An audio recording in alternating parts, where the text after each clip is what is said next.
The final episode of the story finds Fred and Jeanine finally coming face to face with Quentin Barnes and with Quentin's worst enemy. Someone is about to ruin a perfectly lovely dinner. Welcome to the serialized audiobook, The Detective, written by Scott Sigler and Matt Wallace, narrated by Scott Sigler. Hello, junkies! Woo! Here we go with the final episode of The Detective. We've walked with Fred. We've fought alongside him. We've bled with him as he seeks Quentin's family, as well as closure on his own tortured past. In this final installment, we will see if he gets what he wants, what he needs, or what he actually deserves. After the episode, I will tell you about my progress on my official Aliens tie-in novel, Aliens Phalanx. Seeing as we are headed towards the 40th anniversary of the movie Alien, this year is the 40th anniversary, it seems like a perfectly timed chat. So stick around and listen for that. Come back next week for our Detective Q&A episode, which we will be recording live at Siglerfest 2K19 in Las Vegas. Thank you for joining me on this ride with this story. Here we go with The Detective, episode number 10.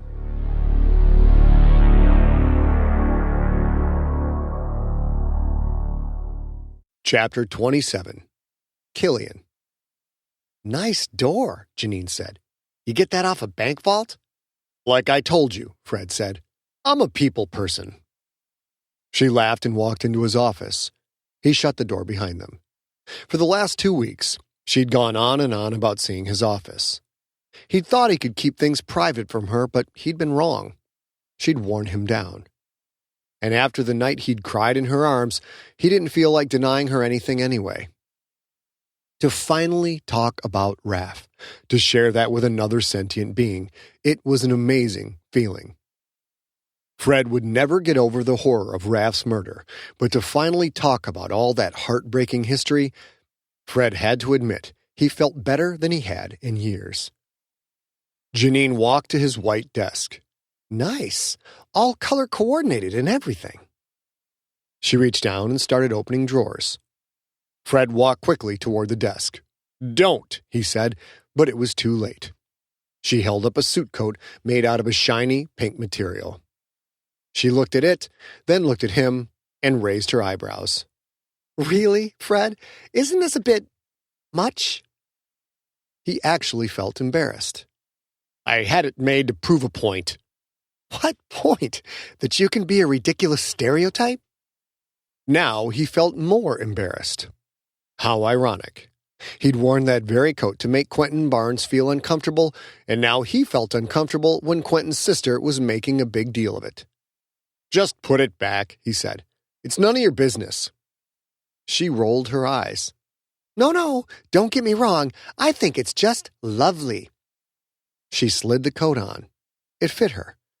Maybe she was dainty by the standards of the Barnes Carbonaro family, but she was big for a woman, almost as tall as Fred was.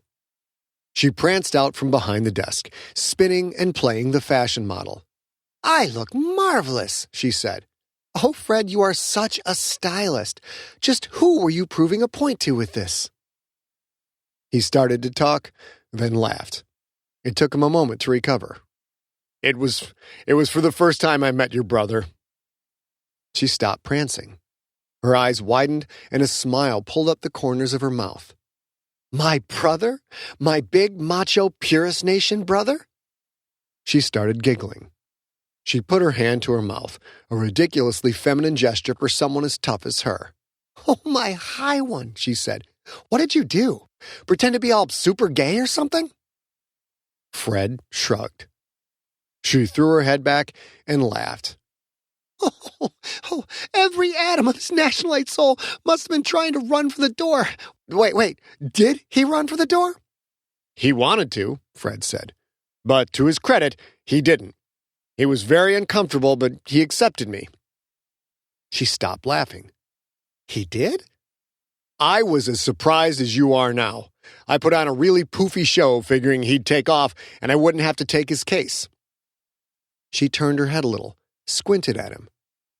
So he stayed, so what? If you didn't want to take his case, why did you? Fred shrugged. There's something about him, Jeanine. He didn't like me because I was gay, but he kind of realized he didn't actually know any gay people, and he gave it a shot. He was just so open about it. Huh. That's hard to believe. But if you say he did it, I believe you. You should, Fred said. That's the reason you're not in that cell. He's the reason. Fred's index finger vibrated. He lifted his hand, held it palm up, let the display appear a few inches above his skin. It read, Incoming call request from Quentin Barnes. Speak of the devil, Fred said. It's your brother. She instantly started shaking her head. You promised. Relax. He doesn't know about you. He's just calling me. Fred walked behind his desk. Jeanine took a few small steps back. What are you doing? I'm going to answer my client's call. But you promised. Fred sat in his desk chair.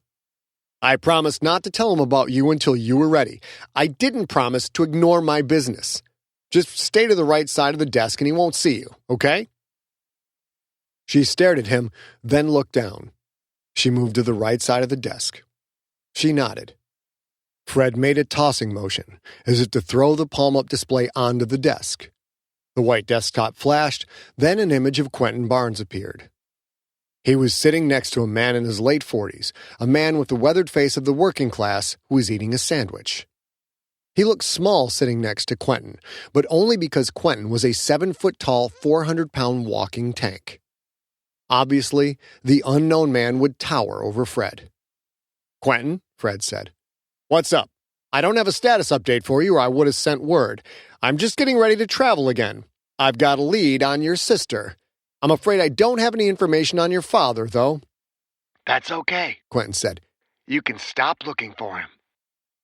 For once, Quentin Barnes didn't look all intense and moody. He looked happy.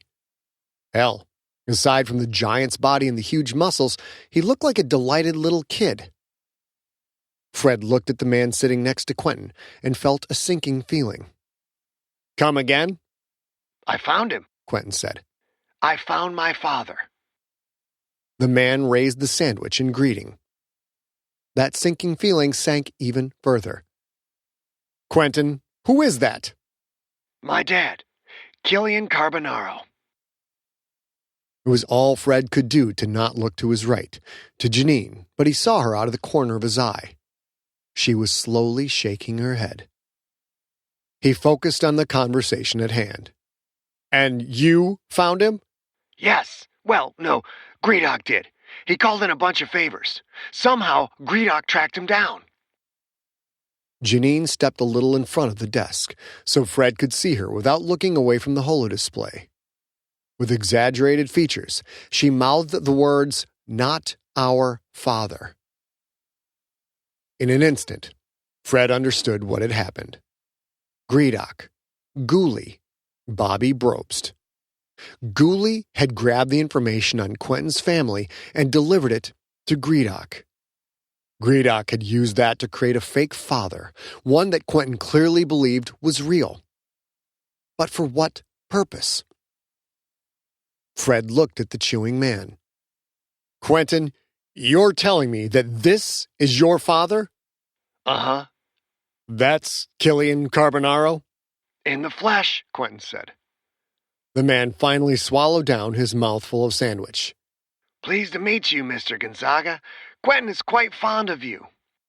He's fond of the detective who let this happen? We'll see how long that lasts when the truth comes out. How nice, Fred said.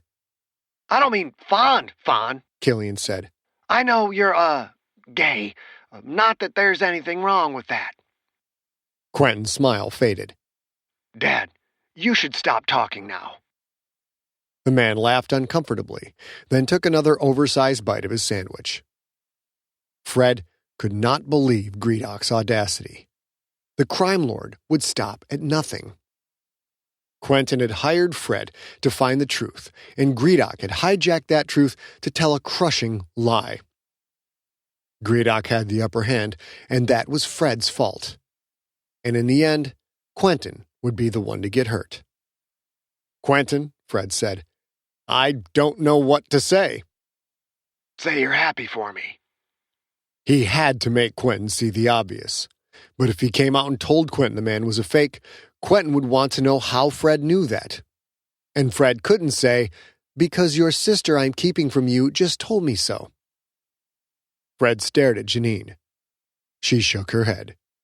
Even now, she didn't want to be known to Quentin. Fred focused on his client. "No, that's not what I mean. I told you sentients were following me when I was on McCovey searching for information. I think those sentients may have worked for Greedock." "So?" Fred again looked at the man sitting next to Quentin. The man didn't show a shred of suspicion or concern. Whoever he was damn good. A better actor than Fred by far. Fred had to make Quentin doubt the man with his father, but Quentin didn't want to doubt. "So," Fred said, "Greedock's goons took all my information." "Well, what difference does it make, Fred? So they took your information. You got paid for your time, and if that information helped them find my dad, then everyone wins, right?" At that moment, Fred wanted to shoot Greedock right in his little black furred face. Fred couldn't do a damn thing. If Jeanine wouldn't reveal herself to Quentin, Quentin wouldn't be the wiser. Fred nodded. "Yeah, I guess so." "Are you pissed that Greedock got the job done?" "Something like that," Fred said. You run a genetics test?" Quentin nodded. "We did. This is my dad, Fred. Mission accomplished. I just wanted to let you know." Fred did not like to lose, but at the moment there was no question that he had. "So, I should stop looking for him, then?" Quentin laughed. "Yeah. Keep looking for my sister, though, okay? Same rates?" Fred fought the urge to look up at Jeanine again. "Sure," he said. "Happy to keep at it." "Great." Quentin smiled, that mesmerizing, genuine smile he had in the rare moments when he let his guard down. "Fred, I know you didn't find him and all that, but now he's here. If your information did lead to Greedock finding my dad, then I can't thank you enough. Can you come up and meet him? Some of the team's coming over tonight to hang out." Fred forced a smile. "Thanks for the offer, but I fly out in an hour." "Looking for my sister?" Fred nodded. "Where are you going?" "I'd rather not say. Seems my activities and accomplishments are of far too much interest to unknown parties. I'll let you know when I get back." Fred broke the connection. He looked up at Jeanine. "Thanks for the assist," he said. "I really appreciate it." She started to say something, then stopped. She looked down. "What was I supposed to do?" "Help him," Fred said. "So you don't know Quentin, so what? He's your flesh and blood. He's being used, manipulated. How can you not want to help?" She thought on his words. He saw the look in her eyes slowly change, from one of doubt, fear, and regret to one of anger, one that promised someone was going to pay. The same look that Fred had seen many times in Quentin's eyes. The resemblance was spooky. Not just the shape and the color of the eyes, but the emotions they revealed. "You're right," she said. "He's my baby brother. I won't let anyone mess with his head like that." "So can I call him back?" Jeanine shook her head. "No, I want to do it in person." "But we can just call him. We can—" "In person," she said. "I haven't done the right thing. A Carbonaro handles things face to face. If we call Quentin now, and he's on a ship with this imposter, what do you think my brother would do?" Fred hadn't thought of that. Quentin Barnes, a world-class athlete, 7 feet tall, nearly 400 pounds, and with serious rage control issues. "He might kill him," Fred said. She nodded. "Exactly. So I need to be there. It's kind of a test, I guess, to see if Quentin can control his temper."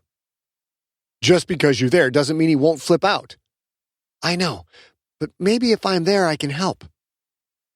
She wasn't ready to start a relationship with her brother, but at the same time, she didn't want to just dump this information on him and leave him hanging. Okay, Fred said. We can make that happen. The Krakens are on a bye week. I'll get us a shuttle. We'll see if we can catch him on the Hypatia. There's more, Jeanine said. Who is the one who set this up?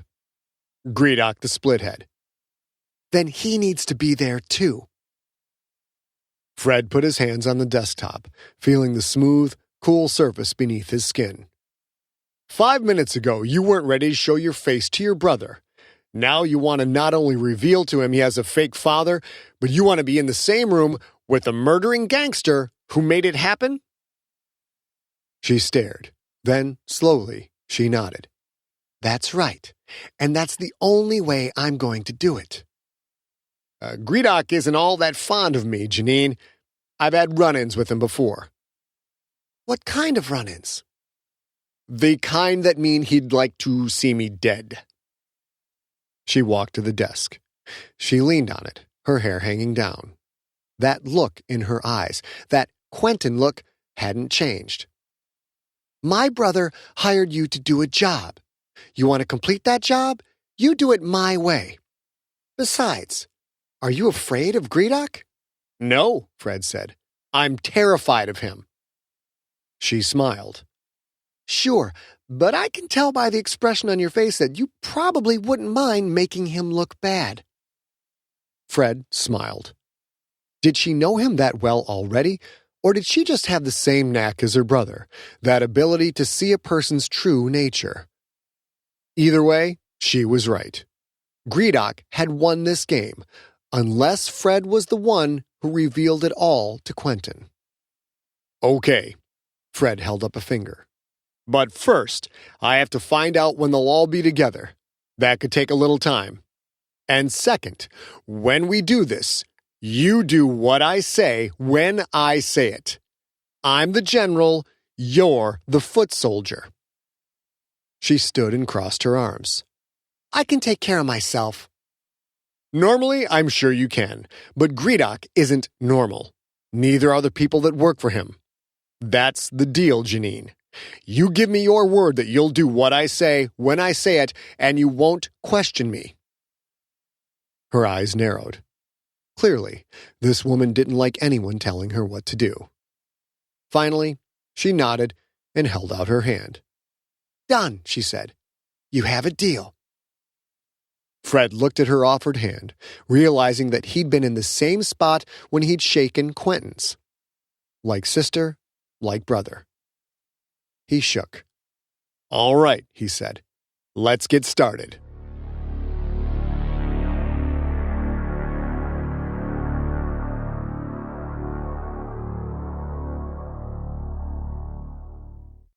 Chapter 28. Torba the Hungries. Fred shouldered a platter of food so big he had to tilt his head to the right to carry it. His fake beard itched, but that didn't bother him. It was showtime. The kitchen of Torba the Hungries bustled with activity. Bustled with intensity was a better way to describe it. There were only 5 guests in a restaurant that normally seated over 100, but they were very, very important guests. 2 weeks had passed since the call from Quentin. Fred had put that time to work, tracking down Greedock's intentions, landing he and Jeanine temporary jobs at the restaurant. They'd spent a week working here, preparing for this moment. He leaned close to Jeanine, who was struggling to balance her own heaping platter of overstuffed plates. Like him, she wore a white waiter's coat. You ready? She looked at him with wide eyes. No, but let's do it anyway. You sure? It's not too late to bail out. A Quith leader in a red velvet coat scurried up to them. You have food, Torba said. Do not just stand there. Bring it to the guests. If that John Tweedy ate any more, I'd swear he's a heavy G. The leader turned to face the kitchen staff. More food! I do not care what you make, just make it fast! Torba the Hungry then held the kitchen door open for Fred and Jeanine. Her eyes narrowed. She nodded. a gesture nearly imperceptible due to the tray that tilted her head to the side. Then she stepped out of the kitchen and into the restaurant proper. Fred followed her. The restaurant catered to Ionath's rich and famous. Real wood tables and fixtures, crystal chandeliers that softly blazed with embedded multicolored plasma, tasteful tablecloths, and dozens of other delicate touches made this the place to be. But that night, only a single, round table showed any activity. At that table sat the black-furred Quyth leader responsible for all of this, Greedock, the Splithead. Fred fought down the stab of fear at being so close to the gangster. There was a job to be done, and he would see it through. Quentin's fake father sat on Greedock's left, then Quentin, then the thick form of Jew Tweety, then Jew's brother John. All four humans wore suits. Greedock wore so much jewelry, Fred wondered if he could walk on his own without assistance. And around the room stood 6 sentients, Greedock's bodyguards. The big, solid Quyth warriors Virak the Mean and Shoto the Bright, who doubled as linebackers for the Krakens. A key Fred had never seen before. A heavy key that had to weigh close to 1,000 pounds. A fully robed Sklorno female and, damn it, Bobby Brobst.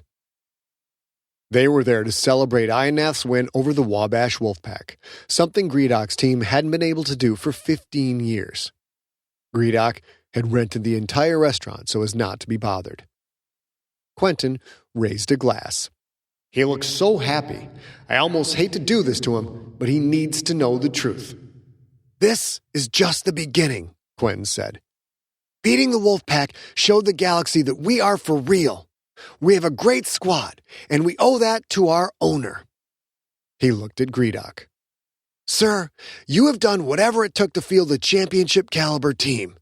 For that, I say I'm happy to be a part of it. And personally, you have done more for me than I can say. I look forward to a decade of greatness. Quentin lifted his glass higher, then drank. The others at the table followed suit.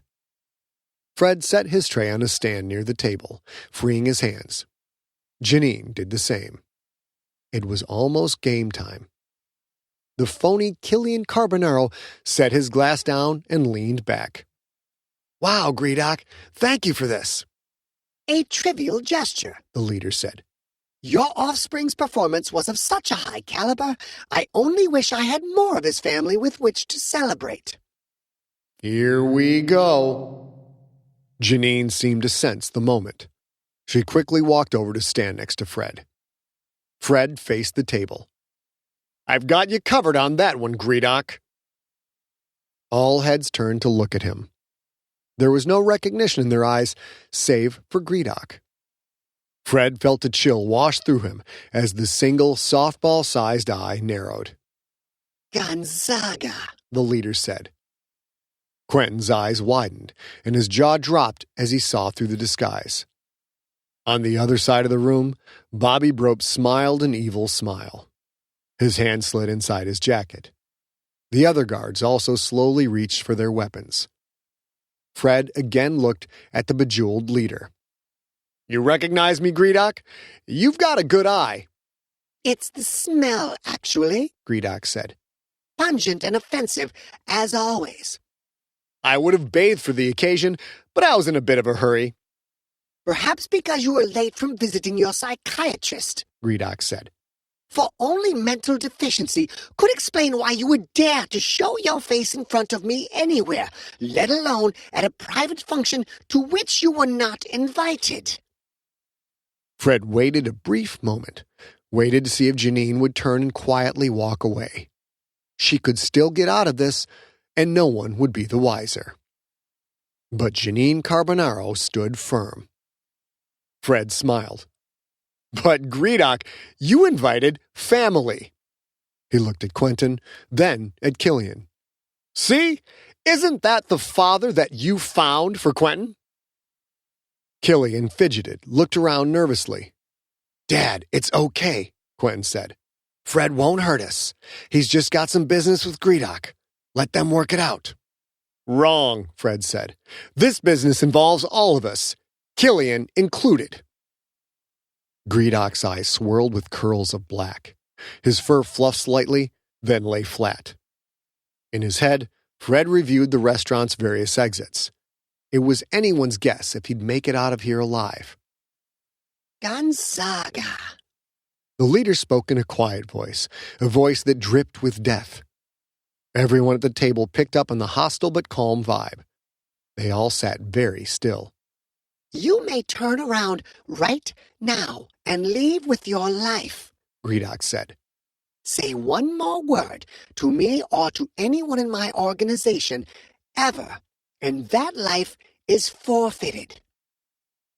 This was it, the point of no return. Fred swallowed, then worked his jaw side to side, trying to loosen the tension he felt all over his body. Greedok was giving him a way out. If he didn't take it, sooner or later the gangster would make Fred pay. Quentin turned toward Jeanine. The quarterback's eyes narrowed. Was that a look of recognition? John and Ju sat quietly. They didn't know what was going on, but the fake father did. Killian Carbonaro squirmed in his seat. It's too late to stop now. Are you going to finish the job or not? Yes, he would. Fred looked Greedok in the eye, then slowly shook his head. Fred, Quentin said, look, why don't you just go, okay? Whatever it is, I'll try and help. Barnes, Greedok said, stay out of this. Fred looked at his client. The kid was on top of the world with that huge contract and millions of adoring fans, but despite all of that, he'd been dealt a crap life. All the man really wanted was family. Fred would not fail him. Quentin, he said, then gestured to Jeanine, I want you to meet your sister. All of Quentin's confidence evaporated. He stared, shocked, stunned into silence. The room seemed as still as a frozen winter. Then, finally, he spoke in a voice far too small for his oversized body. Jeanine? Her ever-present hard expression softened. She nodded. Yes, Quentin, she said. I am your sister. She pointed at the fake Killian Carbonaro. And that man is not our father. The frozen room thawed, giving way to a steadily increasing heat, all generated from Quentin's shifting expression. That lost little boy look when Jeanine gave him the news, then the dawning of realization, and finally, a mask of rage. Fred silently reached out his left hand and held Jeanine's right. Quentin didn't see it. If he did, he didn't care, because his head turned, and his hate-filled face fixed on Greedok. Jeanine took a half-step back. Such a small gesture, but enough for Fred to know that Quentin had failed her test. There was a brief moment of possibilities, a chance that Quentin might settle this with words. Then that moment vanished as his tree-trunk-sized arms reached past the fake Killian toward Greedok, grabbed the edge of the table and ripped it backward, sent it sailing through the air. Fred turned fast, his arm around Jeanine's shoulders, guiding her back to the kitchen before the table even landed. Behind them, a crescendo of violent noise filled the mostly empty restaurant. He kicked out, knocking the kitchen door open.